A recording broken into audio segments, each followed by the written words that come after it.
Hello students, how are you? I hope you are good. बच्चों, आज है दशहरा का पर्व यानी दशहरा का त्यौहार। तो सबसे पहले आप सभी को दशहरा पर्व की हार्दिक शुभकामनाएं। बच्चों, दशहरा पर्व मनाने के साथ साथ आपको कुछ कार्य भी करना है, मतलब पढ़ाई का कार्य भी करना है, क्योंकि माना जाता है इस दिन हम जो भी कार्य करते हैं उसमें हम विजय प्राप्त करते हैं। इसीलिए दशहरा का एक नाम विजयादशमी भी है, क्योंकि इस दिन हम जिस भी नए कार्य की शुरुआत करते हैं उसमें हमें सफलता अवश्य ही प्राप्त होती है। विजयदशमी इसीलिए इसका नाम पड़ा, क्योंकि इस दिन श्री राम जी ने रावण को हराकर उस पर विजय प्राप्त करी थी। माँ दुर्गा ने महिषासुर की हत्या कर उस पर विजय प्राप्त करी थी। इस तरह अनेक जो घटनाएं हैं इस दिन घटित हुई और वह मानव जाति के लिए, मानव कल्याण के लिए संपन्न हुई। तो दशहरा का पर्व अधिकांशतः सितंबर और अक्टूबर के महीने में दिवाली से लगभग 20 दिन पूर्व पहले पड़ता है। इस त्यौहार का सभी जनमानस, खासकर हिंदुओं को बहुत ही बेसब्री से इसका इंतज़ार होता है, क्योंकि यह ऐसा त्यौहार है जो 10 दिनों तक चलता रहता है। 10 दिनों तक 9 दिनों तक हम माँ दुर्गा की पूजा करते हैं, उनकी आराधना करते हैं, उनसे मनोवांछित फल प्राप्त करते हैं उनका पूजा पाठ करके। और 10वें दिन विजयदशमी मनाते हैं, जिसमें रावण का पुतला बना करके उसे जलाया जाता है। यह हमें यह संदेश देता है कि किस प्रकार हम बुराई को हराकर अच्छाई की विजय करा सकते हैं।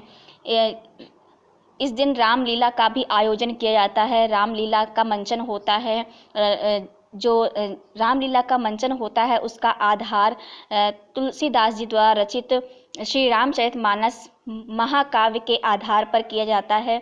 आप सभी ने पढ़ा होगा श्री रामचरितमानस, तो उसी के आधार पर रामलीला का मंचन किया जाता है, जिसमें राम जी के जन्म से लेकर उनकी वनवास और फिर उनके वनवास से वापस लौटने तक की कथा का वर्णन है। ठीक है, तो इस तरह उसमें रामलीला का मंचन किया जाता है, जिसका मुख्य पात्र होते हैं राम जी, लक्ष्मण, भरत, शत्रुघ्न, सीता माता, हनुमान जी। ये सब उनमें बहुत ही प्रमुख पात्र हैं जो रामायण को बहुत ही उचित और बहुत ही सौंदर्यपूर्ण बनाते हैं। ठीक है, तो जो रामलीला का मंचन होता है इसी रामायण के आधार पर होता है।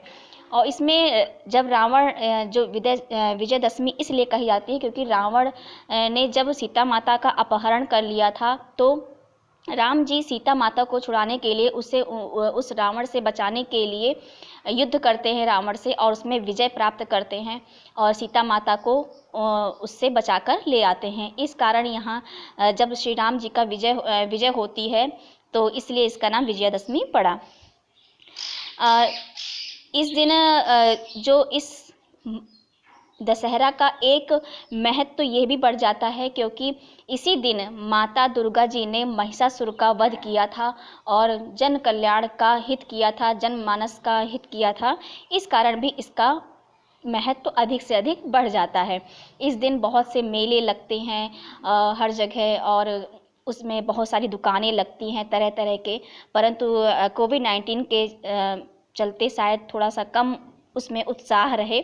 लेकिन इससे पहले बहुत ही धूमधाम से यह त्यौहार मनाया जाता था, क्योंकि हर जगह मेले लगते थे, हर जगह दुकानें रहती थीं, क्योंकि तब हमें इस कोविड-19 का डर नहीं था। लेकिन अब हमें थोड़ा सा बचकर रहना चाहिए। हो सके तो आप घर से बाहर ना निकलें, घर में ही रहें और घर में ही अपना एंजॉय करें। आप घर में भी रावण का पुतला बना करके उसका दहन कर सकते हैं, अपने परिवार के साथ मिल करके विजयदशमी एंजॉय कर सकते हैं। यह हमें असत्य पर सत्य की जीत का संदेश देता है। इस बात को ध्यान रखें।